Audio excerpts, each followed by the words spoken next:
আপনাদের স্বতঃস্ফূর্ত অংশগ্রহণের ১.৫ দশকেরও বেশি সময় পর দেশে পুনরায় জনগণের সরাসরি ভোটে জনগণের কাছে জবাবদিহিমূলক সংসদ এবং সরকার প্রতিষ্ঠিত হতে যাচ্ছে। আর কোনো অপশক্তি যাতে দেশে ফ্যাসিবাদ কায়েম করতে না পারে, দেশকে তাবেদার রাষ্ট্রে পরিণত করতে না পারে, এজন্য আমরা সকলে ইনশাআল্লাহ ঐক্যবদ্ধ থাকব এবং থাকতে হবে।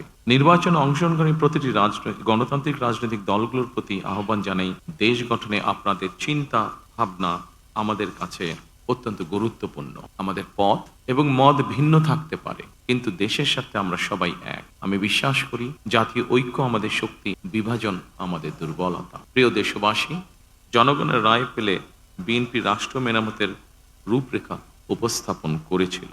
অন্যান্য গণতান্ত্রিক দল এবং সারা দেশের জনগণের সঙ্গে মত বিনিময়ের মাধ্যমে ৩১ দফা প্রণয়ন করেছিল। ৩১ দফার আলোকে ঘোষণা করা হয়েছে দলীয় ইশতেহার। একই সঙ্গে কয়েকটি বিষয়ে নোট অফ ডিসেন্ট দিয়ে বিএনপি জুলাই সনদেও স্বাক্ষর করেছে। আমরা জনগণের কাছে প্রতিশ্রুতিবদ্ধ, প্রত্যাশিত প্রতিটি অঙ্গীকার পর্যায়ক্রমিকভাবে বাস্তবায়ন করব ইনশাআল্লাহ।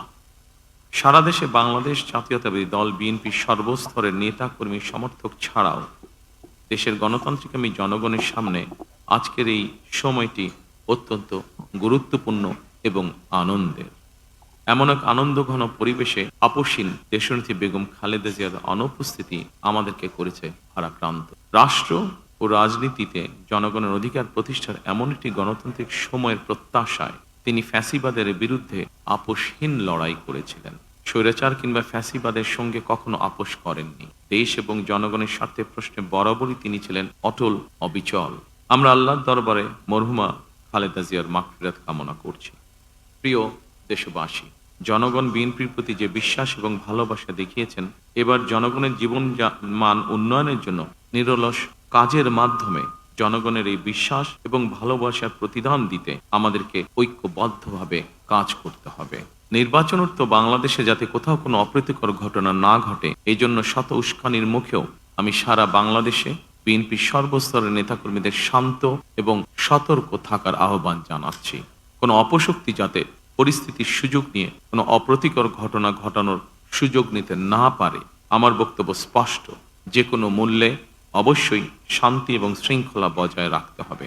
কোনো রকমের অন্যায় কিংবা বিয়ানি কর্মকাণ্ড আমরা বরদাস্ত করব না। দলমত, ধর্ম, বর্ণ কিংবা ভিন্নমত যাই থাকুক, কোনো অজুহাতে অবশ্যই দুর্বলের উপরে সবলের আক্রমণ আমরা মেনে নেব না। ন্যায়প্রণত হবে আদর্শ। আইনের শাসন প্রতিষ্ঠা করা না গেলে আমাদের সকল চেষ্টা ব্যর্থ হয়ে যেতে পারে।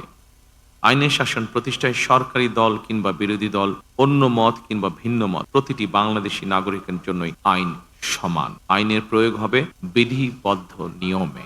নির্বাচনে একে অপরের বিরুদ্ধে কিংবা এক দল আরেক দলের বিরুদ্ধে প্রতিদ্বন্দ্বিতা করতে গিয়ে নির্বাচনের মাঠে হয়তো কোথাও কোথাও নিজেদের মধ্যে ভুল বোঝাবুঝির সৃষ্টি হয়ে থাকতে পারে। তবে এ ধরনের বিরোধ যেন প্রতিশোধ, প্রতিহিংসায় রূপ না নেয়, সে ব্যাপারে সবাইকে সতর্ক থাকার জন্য আমি আন্তরিকভাবে আহ্বান জানাচ্ছি।